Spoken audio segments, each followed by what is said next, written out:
Hey there, everyone. Welcome back. It's Caitlin, your geeky girlfriend, back in my Bookie Babe book review series for you guys.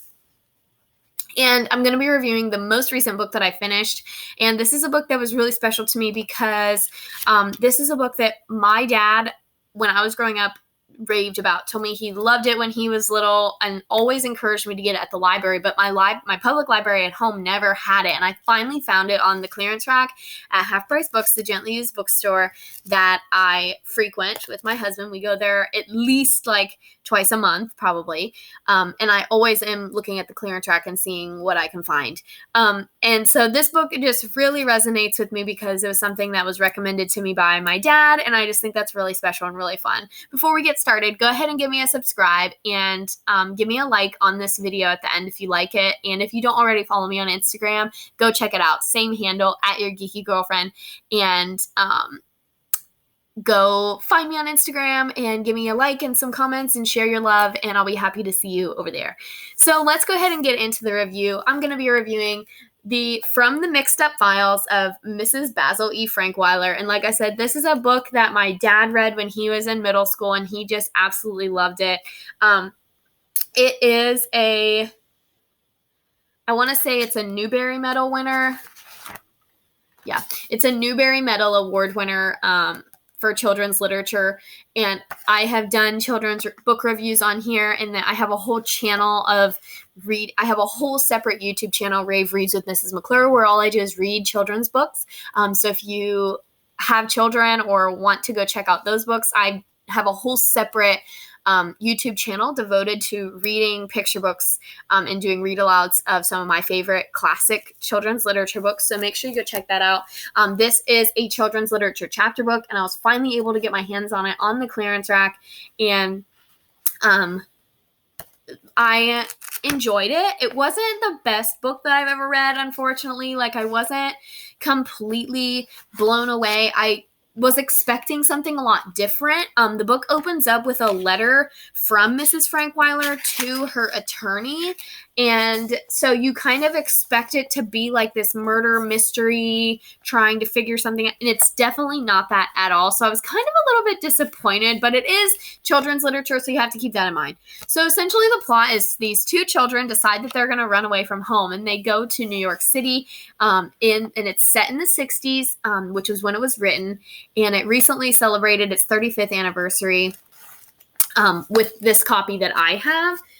And the author added an additional little, it was written in 1967. It celebrated its 35th anniversary, and the author wrote a special little epilogue type thing at the end of the book, which was fun. It is a Newbery Caldecott Award winner, and in 1968, it was awarded the medal. And and then the author did a special little note and epilogue, including when, she even included the letter from the publisher at the end. So I have a special edition. This is a 2-time Newbery Medal Award winner. So that's how you know this book has really stood the test of time. So these two kids, Claudia and James Kincaid, run away from home, and they go to New York City, and they decide that they are going to live in the Metropolitan Museum of Art. So this book is a children's book, so it does have these cool little sketched illustrations every once in a while to kind of help create that visual. One of my favorites is when they were taking a bath, and they decided to jump in the fountain of the museum to take their bath. And they talk about how cold the water is. And so just a lot of sensory experiences for readers. I'm trying to find the picture so I can show you guys. But it's got some awesome illustrations, obviously done by the author. Here's where they're bathing in the fountain. So it's kind of cute and kind of quirky. And yeah, so they spend their days, they spend like almost a week living out of the Metropolitan Museum of Art, sneaking around the guards, hiding their belongings, walking to the laundromat and washing their clothes. And it's interesting because they start off with like $24 and some change, and they kind of go through every single cost. They talk about the food that they ate, their laundry, and by the end of the book, they do run out of money and they don't really have a way home. And that's when they run into Mrs. Frankweiler. And they end up at her house, and then you find out a very interesting secret at the end of the book, which I'm not going to reveal. But past my initial disappointment, I wanted to finish the book because I wanted to say that I read it, because my dad recommended it, and I have always wanted to read this book, finally found it, so I wanted to finish it all the way through. And yeah, it was cute. It was not my favorite children's literature book, and I was, like I said, slightly disappointed once I found out what it was about, but it is cute. I like how resourceful the kids are. I like how smart they are, and overall safe. I mean, I know in the 60s there wasn't as much of the crime and fears of two kids running around New York City that there are today, which is sad, but I really liked their resourcefulness, and just like I loved the scenes when they were in the museum. I thought that was super cool. And as a kid reading this, I can see why it would be so appealing to think about running away and just living out of a museum, especially in New York City. Like, I love New York City as an adult, and as a kid, I can't imagine how overwhelming and just how truly remarkable it must be to see these different things. So overall, I would give this book out of 10, I'd probably give it a 6. Like, it was better than just okay.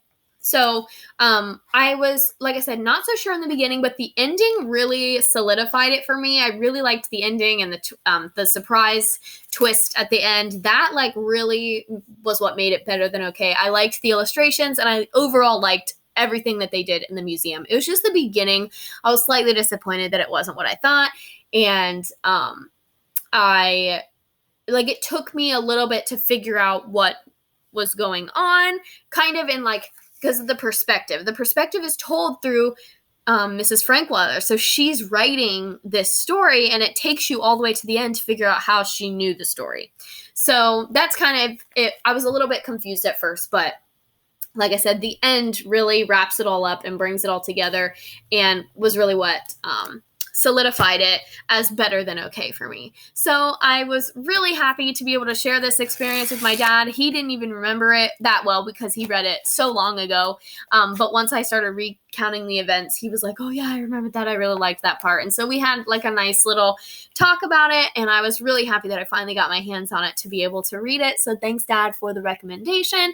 And like I said, I have a whole channel dedicated to reading picture books out loud, my favorite children's literature titles. So if you are interested in that or have people that you know would be interested, it's Rave Reads with Mrs. McClure, and I've got tons of titles in that channel.